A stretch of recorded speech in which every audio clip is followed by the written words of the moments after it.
nimejifunza sana kumheshimu mtu anayepita mbele yangu hata kama angekuwa ni kichaa. Maana sometimes Mungu hualeta kama jaribu. Hiki kisa nimekisimulia sehemu nyingi, ngoja niwaambie nanyi hiki kiwatie nguvu. Nilikuwa nahubiri hivi wahubiri. Sijajua kama wahubiri wenzangu na wachungaji wao mnapata majaribu kama haya kama ninayoyapata mimi. Ninahubiri, nimemaliza kushuka mimbalani, ninakutana na mwanamume mmoja hapo, anamleta mwanamume mwingine, anamwambia, mtumishi, huyu mzee anakuhitaji, anataka aonane na wewe. Yule mzee kumwangalia ni mwenye ukoma, vidole vimekatika, miguu imekatika, vidole vinavuja damu na usaha. Baadaye anasema ana shida na wewe. Nikasema sasa ni muda wa chakula, anisubirie nikale. Ndipo nikasikia yule jamaa akisema hata mimi nina shida ya kula. Nikamwangalia, kwa kweli nguo ni chafu, for sure zinanuka, halafu vidole vimekatika, vina usaha, na miguu ametembea amejaa vumbi na usaha unatoka. Anasema ana shida ya kula. Nikamwambia yule aliyemleta, na of course alikuwa ni mzee wa kanisa, nikamwambia mtafutieni mahali huyu mzee mpatie chakula, na yeye akimaliza baadaye nije nione naye. Akasema no, nataka kula na mtumishi wa Mungu. Nikasema it is okay. Tukaenda mezani, nikamwambia mzee wa kanisa, sasa mletee na yeye sahani yake aweke chakula. Akasema no, nataka sahani moja na mtumishi wa Mungu. Alipokuwa kinawa yale maji, sole kama nitakuchafuria mlo wako, niliona maji yakibadilika rangi kwa zile damu na usaha.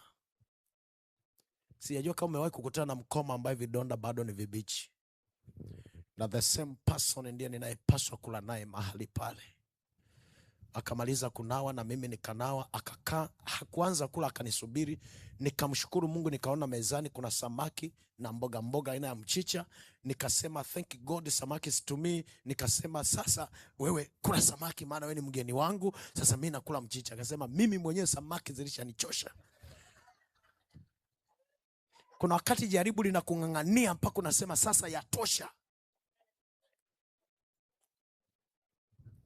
Yule mzee ugali uko mahali hapa, hata hatukukata kwenye sahani, akamega mbele yangu badala ya kumega mbele yake. Akimega ugali anaacha damu na usaha. Nikaangalia, na kwa kweli to be honest, kama mwanadamu appetite ya kula ilikata ghafla. Na alivyo mega ule ugali akachovya kwenye mboga, nilichokishuhudia ni matone pia akibaki kwenye mchicha.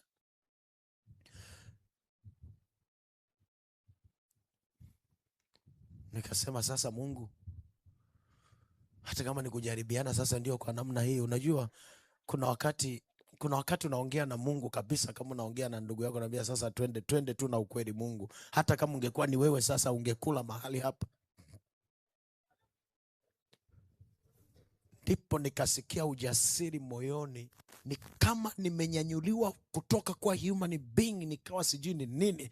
Nikasikia kama roho inaniambia mega pale. Alipo mega akaacha damu, na mimi nikaobey, nikamega ugali wenye matone na ule mchicha wenye tone.